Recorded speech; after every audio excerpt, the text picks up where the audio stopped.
All right, welcome to the April 2026 sort of recap. Be inspired by many, but influenced by few. And the guests this month were awesome as they always are. And we'll start off right with the first one with Jenny C. Cohen. Her podcast was Dance to Heal, and some things that really stood out to me. And when I was talking to her, she was on my show, I was on her show. Is that it goes back to the first book that I wrote, the Impression of a Good Life, Finding Your Song and Dance. And we were conversing back and forth. All I could think about is people finding their song and dance, right? She was a dancer, sort of like career she had. And then all of a sudden she had this kind of cancer scare and her life had to change course. And what I loved about the story was that, she still loves dance. I think she's still doing it. Is that, we don't know if things that happen to us are good or bad, right? She had these aspirations of being this professional dancer, and now it's turned her down this sort of different road in life. And the one thing that she said that really stood out was trust your gut, not fear. And the thing about that is we have a lot of fear in our lives, right? We are always fearing that we're not doing the right thing, we're making mistakes, we're not going down the right path, if you will. And there's this sort of like internal gut instinct that we have. And sure, it's not calibrated, right? You could say that, oh, your gut instinct is right or wrong half the time or whatever the percentage is. But there is an element to trusting your gut, trusting that instinct, trusting that you have enough experience, right, in life. For those listening to the podcast, right, you're not 3 years old, right? You've been living on this planet for a while now. So you have a lot of these experiences to know more or less predicted outcomes, if you will. And sometimes, yeah, there is an element of risk taking to what we do.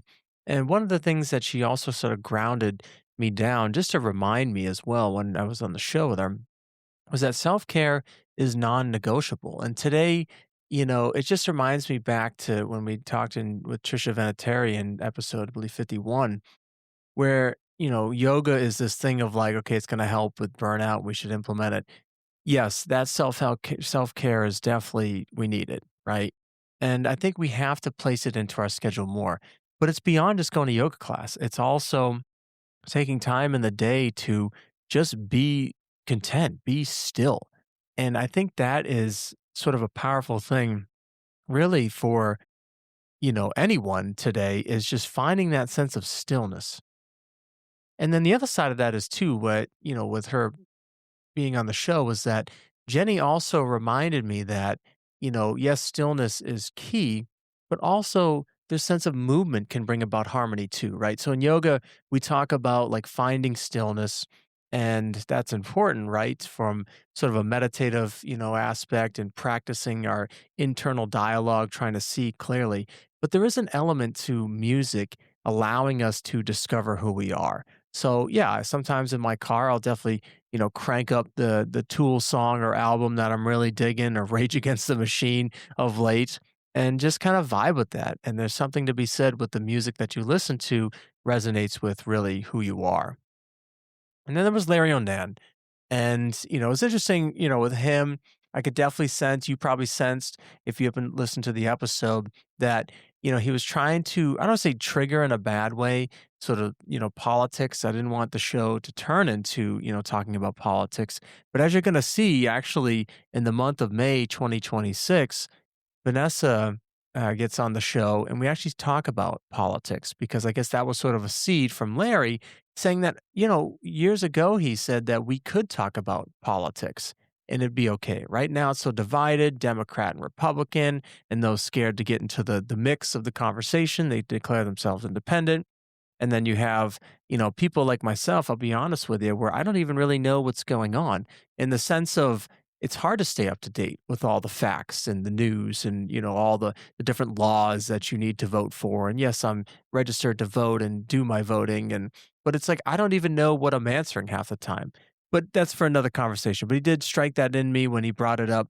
But one of the things that he really talked about was, going from that paycheck to purpose, right? And it's kind of really what he described as changing this idea of that you're trading time to creating value. And of course, I love talking about value. There's two different meanings of value, just to remind you. We talk about the first meaning of value as the standards for which you to live your life. And that's creating value. But obviously, we need to make a living, right? And that's kind of what the show is explored as well, right? People's emotions and thoughts with money as well. And that, yes, we create the standards for which we're to live our life, but also what something is worth, right? Because let's face it, even as I'm doing this podcast, all the costs to, subscription fees for Riverside and Buzzsprout and Podmatch and the equipment, it costs money, right? Then there's this idea of cultivating an ownership mindset and what he says a rapidly disruptive age, right? And the thing about like today is the disruption's everywhere, right? It's just in terms of social media, you hear me sort of, I want to say complain, but that's how I feel of late. I know I need to be more positive. That a skill that I'm working on there is how to see social media and technology as a skill instead of this sort of this negative thing based on my master's work, in psychology, looking at the effects of social media. And just a quick recap there, found that from the shallowing hypothesis, that the more we use fast-paced social media, it's going to lead to increase in narcissism, increase in depression, and a decrease in critical thinking. And it's why I sometimes talk about a lot, sometimes on the show, about phone use, because I just worry that we rely on it too much. Now, you might be listening to this podcast, of course, on your phone, which is great, right? So that's what I love about one aspect of technology. I listen to my favorite podcasts as well, good books, and of course, music. And, Larry brings about this idea, though, it's that it's about intention with what you're doing, right? The power of intention when you're living life, when you're doing your work. And he sort of grounds that in the ability to identify and align your natural strengths for this sort of greater achievement. And one of the things that I encourage people to do, you as a listener, go on any sort of website and look at, do the strengths finder thing. I think I've done that probably 10 times over. And it's just interesting. They always kind of, which ones stay at the top. They're always still the same. And figure out your strengths because that to me is the building blocks for how you're going to be authentic, right? How you can show up because you're relying on your strengths in a society that's constantly, quick to say, this is your weakness, this is your fault, this is what's going wrong. And I think we need to remember, that we've done a lot right. I think of the simple, key process indicator, they call them KPIs in manufacturing. When you're manufacturing something, of course, you want to make good product. And, the metric is something like, 5% or less we want for relative scrap. And the problem I have with that metric is that, you know, we talk about it in the negative light. We say 5% is crap, but we overlook sometimes the 95% was good.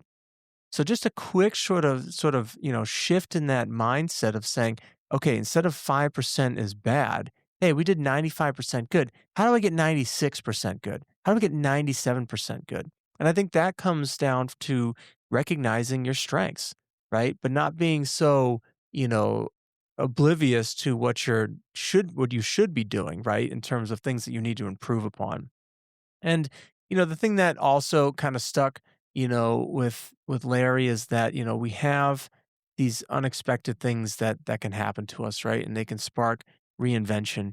And it's sort of a theme, right, with, Jenny and other, people you've been listening on the podcast is that work sometimes that I find, in people and in myself really has strong purpose when we've gone through these sort of like moments, these experiences, right? I've gotten fired from a job. I got told in high school I'd never pass, college by a guidance counselor. And, these things you could label as bad, as negative, but if you treat them as sort of like a place to reinvent yourself, that's when you're going to make, to me, a difference in what you're doing.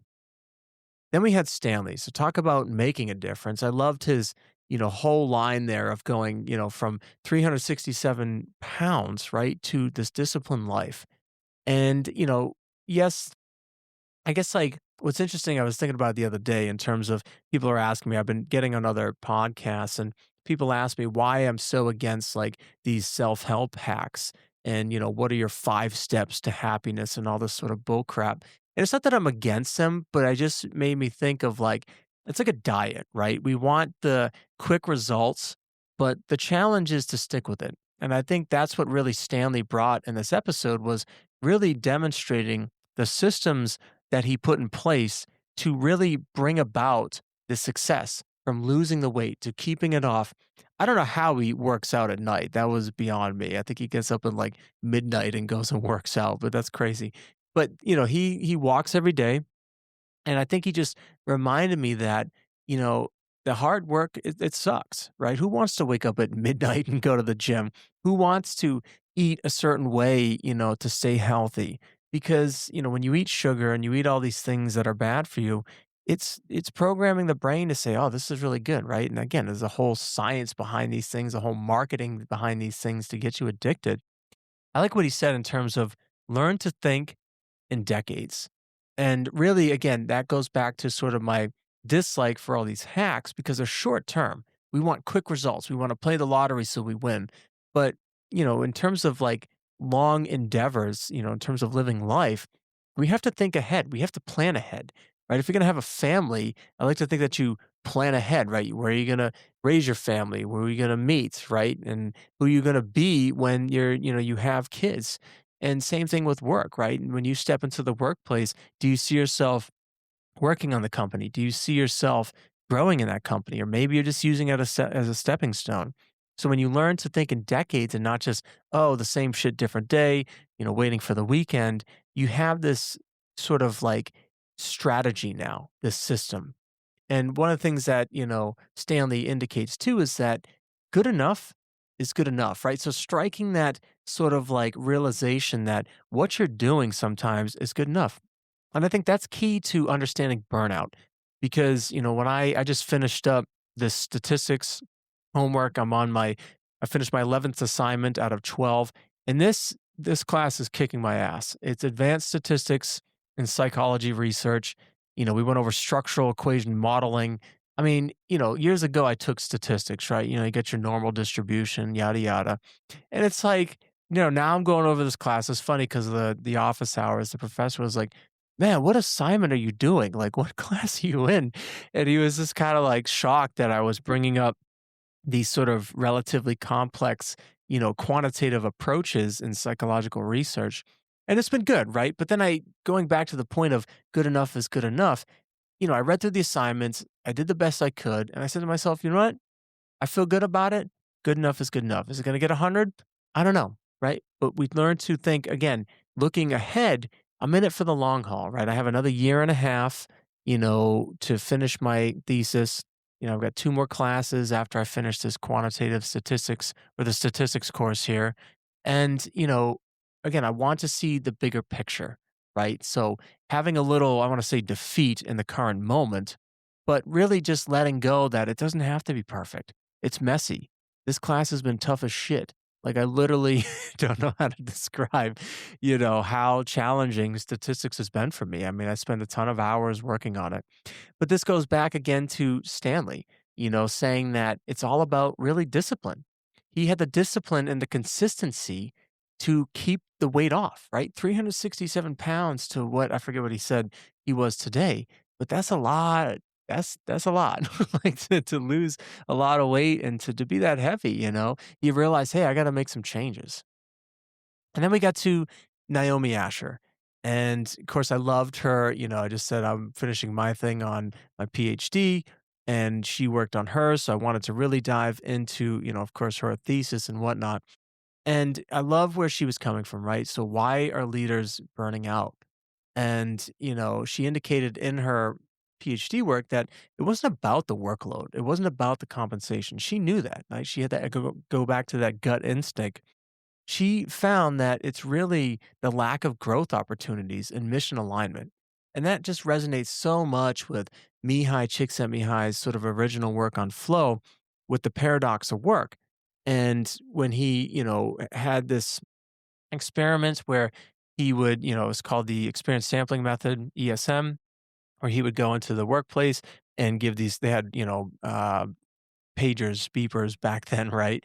And when the beeper went off, these participants would write what they were doing. And what he found, years ago, still relevant today, is that people found these flow states at work, but when they were asked where they'd rather be, they said anywhere but work. And so Mihai attributed that to sort of what Naomi kind of was saying here. in this episode was that there's sort of a value misalignment, right, with the employees and the company. And that's something for upper management to really consider. I love also that she, went from her music degree, right, to this work in, more or less psychology and that she said it really well because I get sick and tired of people saying that, like, oh, my college degree, I don't use it. But it's like your college degree taught you discipline. Go back to Stanley, right? You're thinking 4 years, right? Think it was not decades, but you're thinking long term, right? And that's the skill that you're learning. You're learning to time manage. You're learning to, my freshman year was kind of a shit show. I had a 2 point, I think like 7 GPA, which is terrible out of 4.0, right? Having come from like almost straight A's out of high school. So maybe my guidance counselor was saying something there. But no, it was because I was partying. I was going out. I wasn't studying like I should. And once I realized, oh crap, my dad said, you're paying for this. I was like, oh, well, if I'm paying for this, I need to really get my act together. And so, I finished my undergrad and, of course, going through my master's and now my PhD. But the skills are transferable, as Naomi suggested, right? So even though she's not using her music degree in her current work, those skills still apply. So if you listener that, you have this college degree and you think is useless, it's not. You draw upon the times when that class sucked. What did you do? Did you reach out for help? Did you go see the professor? Hopefully they knew what the assignment was too, right? But think to, those experiences, right? Forget the language around what you were doing. Think in terms of the system for how you solve the problem. I think that's what college really kind of reminded, or thinking back on college, that's what I really learned.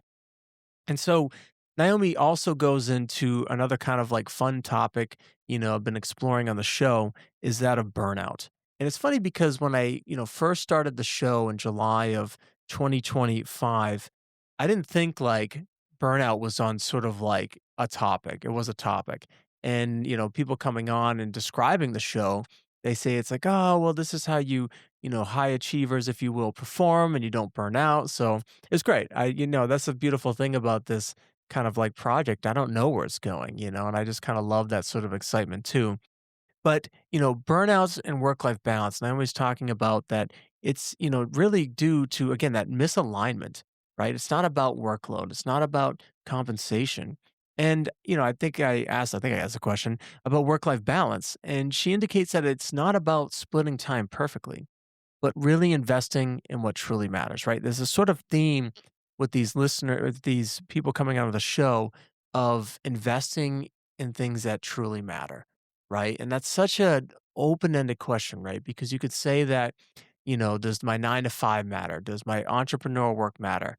And, it's not an easy answer, right? Most people think that they need to quit their 9 to 5 and be an entrepreneur because that's what the American society says. And we're going to really find our passion.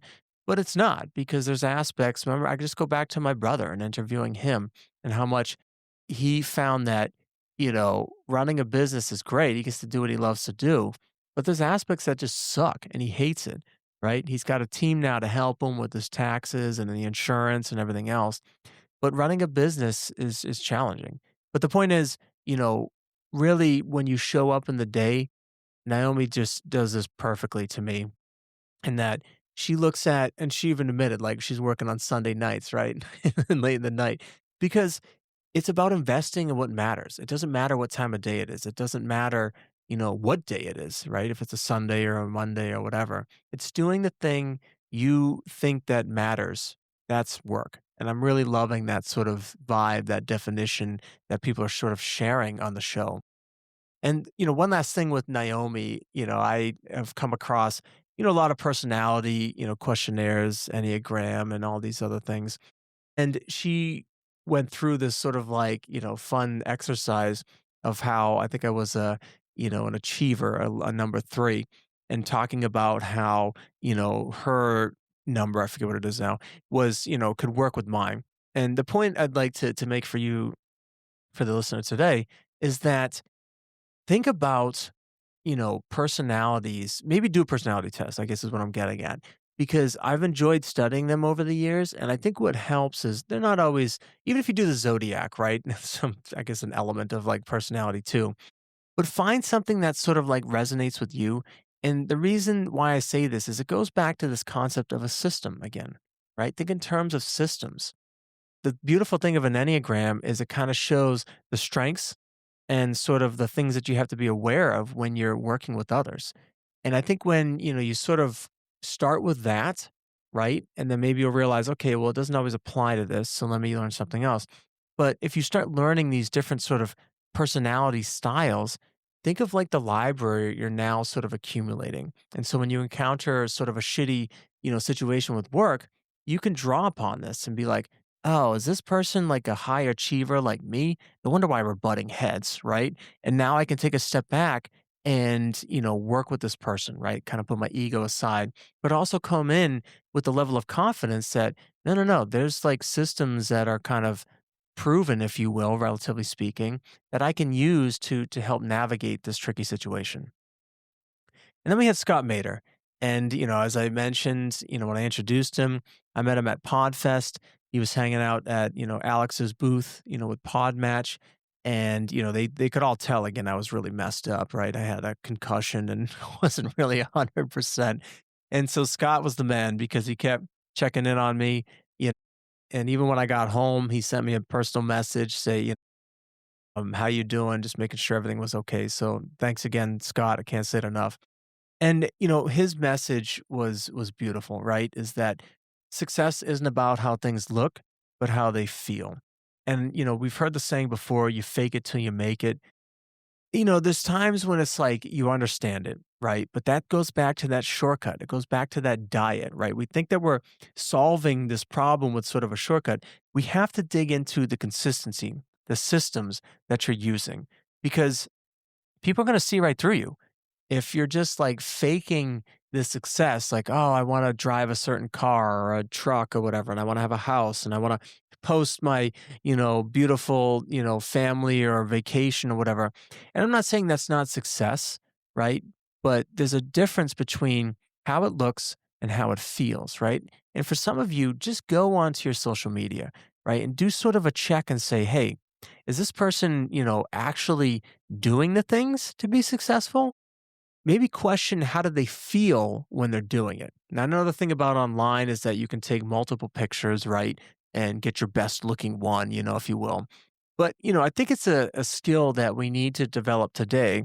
I guess I'll just say it like seeing through the bullshit, right? And it's a very fine line, right? I'm not suggesting that I can read people's minds. I certainly can't, right? No one can, and even for you determinists out there thinking that consciousness is solved, it's not, because how do you solve the hard problem from David Chalmer? Whole another episode there. Love to explore it for those that want to challenge that sort of, notion or really concept of, qualia. How do how does a robot taste a juicy apple? But anyways, I go on this sort of like tangent. But basically, seeing through again people's actions. And to me, I guess, where especially as a podcast host, I'm trying to understand, going back to Jenny's sort of point of seeing their song and dance, right? I want to see what makes them tick, their beats, right? Their beliefs, emotions, actions, thoughts. This is a concept that I talk a lot about in my first book, right? The Impression of a Good Life, Finding Your Song and Dance. Because if you can find your song and dance, you can start to see other people's song and dance. And why is that important? Because we're all in a band. So if I'm playing, rock music and I got someone, that's playing, folk music, that's going to be a problem. And, if I don't recognize that, hey, I need to really listen to what's being said. And I use that example because in the Nowhere Kids, I'll never forget it. My brother and, our friend Brett drove out to Ohio, where I was living at the time, and we started the band, Nowhere Kids. And I just remember in the office, I had my electronic drum set, and my brother's trying to convince us that, yeah, it's going to work. You guys are awesome. And the three of us are sitting there in this room, and we could just feel the friction. Like Brett and I were just like, oh man, I don't know if this is going to work. Brett likes folk. I like 70s rock, alternative rock. I think my brother said something and he's like, "You guys just need to be yourself. Like get our head out of our asses almost." And all of a sudden, we busted out like one of our first songs, Hollow. And it was just like and then it was almost like the gate was taken away. The wall was broken down. And, I share that because I'm not suggesting that you can't work with others, But I think, as a drummer, that you have to see the beats in people. And when you can find that steady beat, then you can work with them. And so going back to kind of what Scott was talking about, this isn't a one-time photograph. This isn't a one-time sort of thing. You're constantly jamming. Like he says, all of our lives are film strips. They're not photographs. And, making connections like I did that day with, my now friend Brett, and of course, building my relationship with my brother. It wasn't about a transaction, right? We weren't transacting notes. I wasn't hitting drum beats to his guitar, or his words. It was about a connection. It was about trying to, how do I take what I want to say and, incorporate it with what this other person is saying? And I learned this from a drum circle years ago. I was, part of one, and then the leader couldn't make it. And so he, asked me, could you run this drum circle? And of course, I was really nervous. And he said basically two things to me, and I'll never forget it. There were two rules to connecting with people when they come into the drum circle. And it was one, people are going to come in and they're nervous. They feel like they don't have anything to play. They suck at drums. And he said, no, that's wrong because everyone has a heartbeat. As long as you can follow that heartbeat, you can play the drums or the drum. And then the other thing was that when you play in a group, you have to keep this one thought in mind that whatever you intend to play, you need to, or whatever you play, you need to, make the group sound better. And I love that, right? Because, going back to that sort of moment in my office in Ohio with, my brother Brett and myself playing our musical instruments, I could have sat there and said, screw you guys, I'm playing rock music. I ain't listening to shit what you're gonna say. And, I needed to take a step back. Yes, I checked off the first thing, right? I have a heartbeat, play the drums, play the, whatever. But then it was like, okay, how do I make the group sound better? Right. And Scott kind of like goes into this as well, where he says you need to invest in yourself, then invest in others. And again, going back to that sort of time with the music, if I didn't invest practicing the drums, my rudiments that sucked, by the way, I hated practicing rudiments. I still to this day, I don't, just between you and me, but I should be. And, this makes you better, right? It's kind of the basics of everything. Um, it's that when you practice those things, then you can be in a place to practice with others, right? It goes back to the kind of like self-help thing where, the plane is, in a state of an emergency and the oxygen masks fall and you have to put your oxygen mask on first before you can help the other person put theirs on. And so however flavor you want to put it, hopefully your plane's not burning, falling down either. But the point is like investing in yourself, as Scott says, and then investing in others. So then we get to Alan, who's all about investing his time in others, right? He's a coach, and it was interesting to hear his goals, right, be shared kind of on the show, which I thought was kind of cool. And his sort of thing was like coach more, earn more, delegate more. Sort of his song and dance now, his mantra. What I loved about his story was that of course, I love talking about the 9 to 5 and also sort of the entrepreneur, right? And so he works at 9 to 5, and everyone's got this fear around automation taking over jobs. And sure enough, for Alan, that was that. Automation is happening with or without us, and he found that his experience, it's taking out jobs. And so he's on this mission now to create jobs, and I love that, right? That's sort of like, to me, kind of the entrepreneur, right? Not the one who's going to do their own thing. Yes, they are. He is doing his own thing, but he's doing it like based on sort of like this mission, right? He wants to help other people to find work that resonates with them. And I think that's incredible, right? Building this sort of company that he has and a team that he has so they can work with him so they have a job, if you will.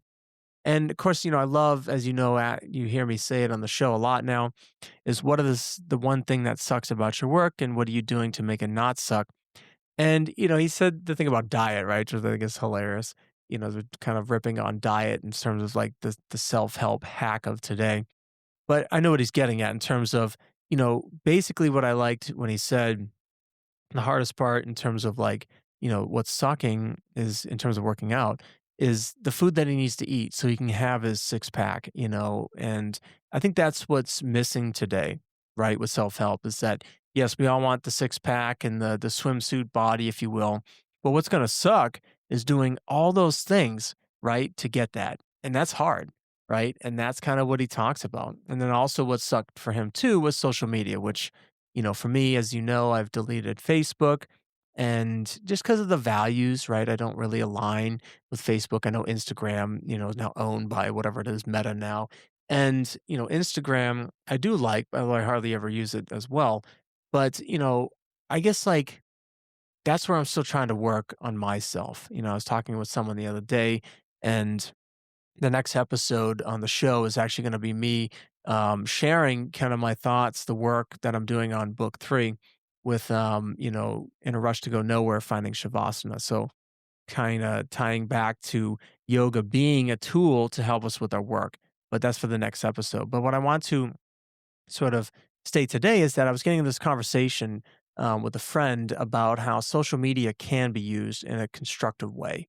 And I think that's still something I need to sort of work on, right? And then we had Delia Schaefer and talk about, this kind of now stepping into her work, right? So she talks about life force, right? So in yoga, there's a term called prana, which is your life force. You know, to me, like, whether you believe that or not, the 3rd book, I kinda joke that it's like, "Oh, like midichlorians," if you're a Star Wars nerd like I am, and whatever, right? We're trying to get our life force up, and I love Delia's message on that, and, most people think of an asset as, like, their business, if I'm gonna use the word asset like Robert Kiyosaki here. Most people think a house is an asset. It's not. And if you don't resonate with that, I recommend that you read Rich Dad Poor Dad by Robert Kiyosaki. I'm not associated with him. I've never met him, but anyways, I do agree with his definition of what an asset is, right? And these are just words, right? So just kind of take that in mind as you listen to this. But the asset that you're investing in is your life force when you do this work. And I love her sort of, concept of these spiritual assets, right? So when I was thinking about that when she was talking about it on the show and reflecting afterwards, that's my yoga practice, right? That is my even hiking mountains, right? It's even my, sort of reading of certain books, right? This Eastern philosophy that I enjoy reading. And I'll admit, like quantum, mechanics, diving into sort of string theory again for a little bit. I kind of dance in and out of it. I just love the concepts. But those are all sort of spiritual to me. I don't know why I say that in terms of quantum, but I just feel like because they're sort of making it up, right? And what do I mean by that? And nothing against the quantum physicist, right? I love all the science, hard sciences, if you will. And of course, I guess we call the soft science now in psychology. And that, when I read that with quantum mechanics, there was this concept of, gravity, right? And not getting along with sort of the other three forces. And string theory is trying to unite them. So right now, people are like saying, okay, I've got all these different theories out there of the strong and weak, forces in the atom. And then I've got the electromechanical force, and then I've got the gravitational force. And the problem is that 3 out of 4 can sort of dance with each other from a theory equation standpoint, but gravity sits on its own. So where am I going with the story? The point is like, gravity was one person was saying, "Well, let's make a graviton and we'll sort of make up this sort of thing." And I guess that's why I call it spiritual. Not that spiritual is made up, but I guess there's like this sort of element of like a belief, I guess is what I'm getting at there. And that there's a belief of like these things that we don't know, right? We're kind of sometimes, I don't wanna say taking a guess, but taking an educated sort of guess, using our gut, right? Instinct, if you will, to think about what's bigger than us, right? Maybe there is a graviton one day that we can measure, right? Maybe there are spirits out there that we have yet to measure that that exist, but we don't know of yet. And so a thing that, Delia also kind of mentions that I really love, of course, I asked her, as a quality manager, what is the sense of quality, right? And it kind of, she talks about is sort of this quality of life. And, I think it was on a scale of 0 to 1, and, 1 being that, had more quality of life, right? And 0 was not so good. And I think she mentioned it could be negative too, which I'd be interesting to read on those profiles who comes in as negative. But I guess, like, it goes back to, the sense of well-being, right? So the show also, I know I mentioned, like, burnout's been coming into the picture, but also this concept of well-being, right? How, like, you know, satisfied are we with our lives? How, We're going to hear this month, my best friend, actually, I think it's the next month, that'll be coming onto the show. Matt, he talks about, personal enrichment. People, we get to a certain point where you have the job, you have the paycheck, you've got your house, you've got a car that works, all these different things. And once you hit that sort of threshold, now you're starting to measure things a little differently, right? And it's not, some people will use the measurement, the yardstick as, well, how much money do I have? And there's an element to that, right? To sustain, right? Thinking in terms of decades again. But I like what Matt talks about again for another episode, for another, recap, if you will. But I just wanted to tease it here. He talks about personal enrichment. And I just think that's like such an important thing as a listener is to really think like, you know, that in itself, right? Just how are you enriching your own life beyond just the paycheck, beyond just the work that you do? And so one of the things that Delia talks about is that work today, we're in this sort of survival mode and we're fighting to stay alive, right? She defined work as the thing that sort of like is putting the roof over your head, right? So we understand that there is this sense of survival, right? Even Abraham Maslow says the bottom of the hierarchy of needs, the first need that we have is this sense of survival, right? We need the shelter, we need the food, we need the clothes. The problem is, when you work in a sort of even the hustle culture of like entrepreneurs or 9 to 5 manufacturing, there's always this like fight that we seem to be fighting every day, right? Achieving the numbers, getting to the goal. But the problem is, it seemed to be putting out fires, is what we feel like sometimes, right? That's why work is frustrating. And that's why people are burning out, right? And I think it goes back to, you know, what Delia talks about is this disconnection really lies in ignoring the breath. And I know it's such a distant sort of concept, but imagine it, right? You have upper management like all hyped up on like the market share and, their profit margins and all these things. And it's like, there's like an adrenaline to that, right? And I'm not saying that's something, that we want to say, or I guess it's like, that's part of it. But what I want to say is that we don't want to forget about being present, I guess, if you will, using the breath to stay calm, to stay collected, to see. It's like going onto a battlefield. Yes, they're going to be charged up with energy and we're going to take on and sort of seize the day. But we also want to be calm and collected as a warrior. And that leads us to Ken Cox, which is our last guest here on the show for the month of April. And, Ken owns a boxing studio. So I love his like sort of, he says success requires a war mentality. But again, we talked in terms of like, okay, there's an armor, but he even said that the best warriors don't have a lot of armor, right? He brought up the movie Gladiator, right? And that was awesome. And I love both movies, one and two. And he basically reminded me that it's the skill. And if you look at, Russell Crowe in Gladiator, the first one, he's using that breath, right? He's in the Colosseum, he's going down, picking up the dirt, inhaling, he's seeing the moment, and then he gets charged up, right? And I think that's what we need to see more of in upper management, in companies, and even with entrepreneurs, right? That are still striving and, hungry for more likes and followers and bigger profit shares and all these other things, which is again part of the game. I understand, but using that breath. And so one of the things that Ken also talks about is that work is practice, right? Not just a task. And I love, we didn't really talk about much in terms of his boxing, but I kept thinking about it as we were talking throughout the show, in that, again, an athlete, it takes practice, right? It takes work to, get into the ring, to train before the boxing match, right? And it's not just a task that we're doing to check off. It's really, I like, again, I love how he said it. It's about a practice. And it makes me think of when I was running marathons, right? And, motivation isn't permanent, but you have to keep telling yourself that it is, right? It's just this mantra that you have to have. And, yes, you are checking off that, you got to the gym, you lifted the weights and this and that, but it's beyond, just the black and white transaction. And one of the things that he also integrates, which I also loved, was that we need to laugh more throughout this process, and he uses comedy as a tool for, team building and even self-awareness. I think it was said like, in a book, I don't remember what the resource is.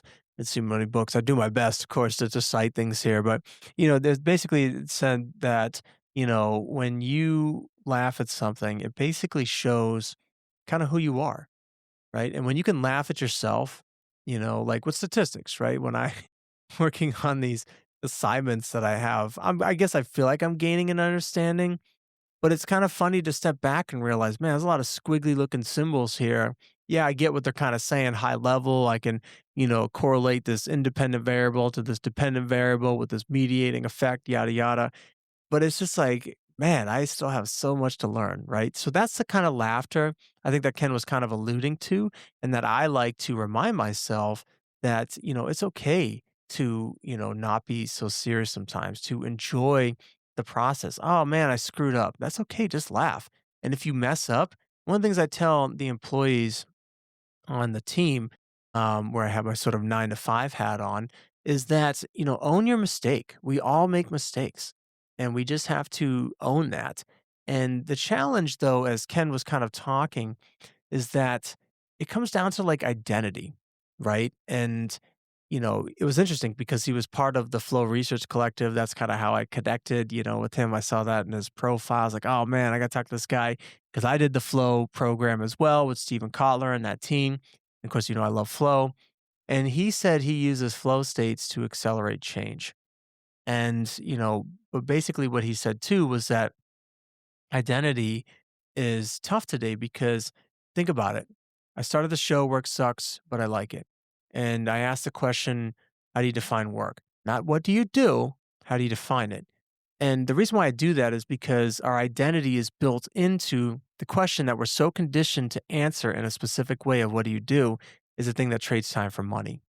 And the problem with that is that when Ken, said, when you get stripped of that, you lose your identity, right? You lose who you are. And that is it's scary. It's terrifying. But it goes back to what we were talking about earlier in this episode. Go and take those strengths. Even though you might have lost the job like I did, right? Yes, I was a little depressed, but I tapped into my strengths. During that time I was fired, I was able to write my first book. And that was what I did actually now thinking back is how I found my strengths. Like I had to write it out. Like, what is my life? Like, what is my song and dance? Maybe you just start with simple journaling.